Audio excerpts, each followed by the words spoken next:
Спасибо. Вот, друзья, когда говорим «Нефтекам», в последнее время, конечно, связано с этим клубом, я горжусь, что был после этой команды. Спасибо вам за Тарос, Нефтекам. Тарос чемпион! Всю ночью тоже день. И спасибо вам, болельщики, эти города и горжусь нашими преданными болельщиками. Ну и, конечно, сегодня еще особый день. Я хочу всех нефтяников поздравить с профессиональным праздником. Нефтяники, они их много, нефтекамск, я знаю. Город Нефтекамск сам так и называют, Нефтекамск, от слова нефть. Поэтому многие, конечно же, связаны с этой отраслью, с этой великой отраслью, поэтому все наши учителя поздравить с профессиональным праздником. Ну и, конечно же, еще раз с юбилеем город нашей молодости, город Нефтекамск.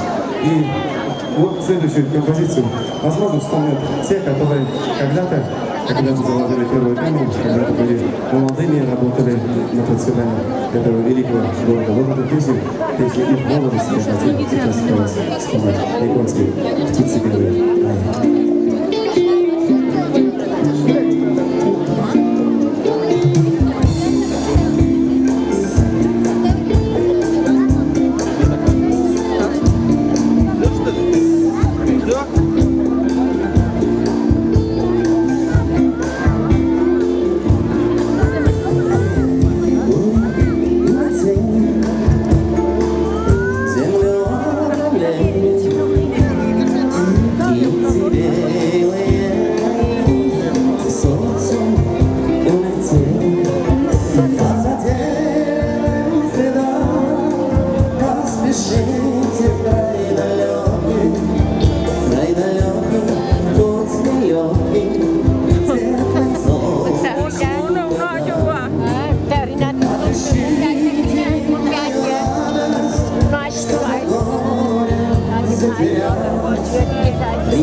Спасибо за поддержку. Особенно вам. Спасибо за понимание. Кто-то вспомнил свою молодость, мне кажется. Ну и снова одна песня. Часто мы поем для молодых. Yaşlar için de bize Ижевский Паласында yaşamış Александр Агафонов.